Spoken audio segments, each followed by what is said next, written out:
பராசக்தி என்ற திரைப்படத்தை கிண்டல் செய்த ஒரு பத்திரிகை. சும்மா விடுவாரா கலைஞர்?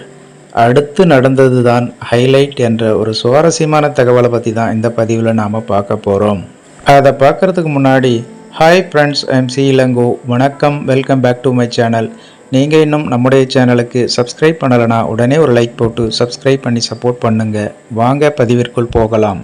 தமிழ் திரைப்பட உலகில் கலைஞர் அவர்கள் தவிர்க்க முடியாத ஒரு மேதை என்று சொன்னால் அது மிகையாகாது.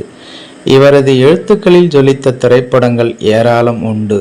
அந்த காலத்தில் எம்ஜிஆர், சிவாஜி என இரு ஜாம்பவான்களுக்கும் பல திரைப்படங்களில் கலைஞர் வசனம் எழுதியுள்ளார்.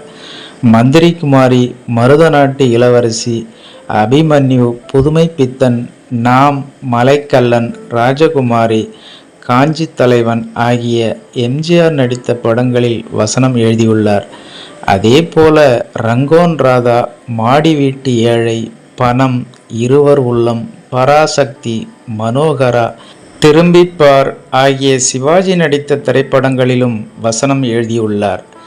இவற்றில் சிகரம் வைத்தாற்போல இன்று வரை புகழ்பெற்றது பராசக்தி வசனம்தான்.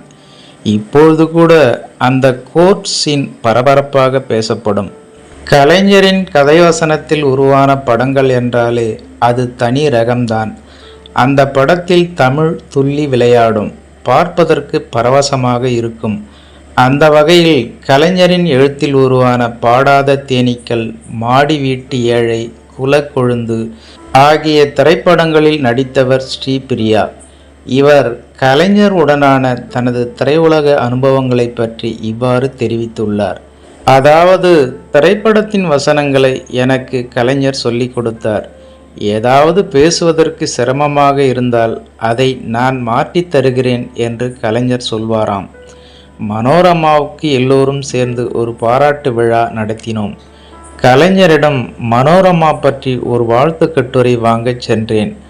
அப்போது கட்டுரை தயாராக இருந்தது. அந்த கட்டுரையை என்னிடம் கொடுத்த உதவியாளர், கலைஞர் உங்களிடம் பேசணும்னு சொன்னார் என்றார். உடனே கலைஞரிடம் தொடர்பு கொண்டு பேசினேன். கட்டுரையை படித்து பார்த்தியாம்மா? இது போதுமா? இன்னும் கொஞ்சம் நீளமா வேணுமா என்றார் கலைஞர். எந்த ஒரு சின்ன விஷயத்தை செய்தாலும் எவ்வளவு நேர்த்தியாக செய்கிறார் என்பதை பார்த்து வியந்து போனேன்.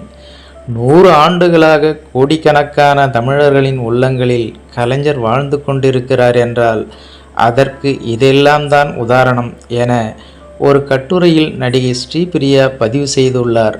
மேலும் பராசக்தி என்ற திரைப்படம் வெளியான போது பரபரப்பாக பேசப்பட்டது. காரணம், அந்த திரைப்படத்தில் முத்தாய்ப்பாக இருந்த கலைஞரின் வசனம்தான். அந்த நேரத்தில் ஒரு துடுக்கான பத்திரிகை அந்த படத்தையும் கிண்டல் செய்து பரபிரம்மம் என்ற பெயரில் கார்ட்டூனாக வெளியிட்டதாம். இதை கண்ட கலைஞர் அவர்கள் சும்மா விடுவாரா என்ன? அதே பெயரில் ஒரு நாடகமே எழுதி தமிழகம் முழுவதும் நடத்தி அசத்தி விட்டாராம் கலைஞர். இந்த ஒரு சுவாரஸ்யமான தகவலை பிரபல தயாரிப்பாளரும் திரை விமர்சகருமான சித்ரா லட்சுமணன் அவர்கள் தெரிவித்துள்ளார் என்பது குறிப்பிடத்தக்கது. ஓகே ஃப்ரெண்ட்ஸ், கலைஞர் அவர்களின் பராசக்தி திரைப்படத்தின் இந்த ஒரு சுவாரஸ்யமான தகவல் உங்களுக்கு பிடித்திருக்கும் என நம்புகிறேன்.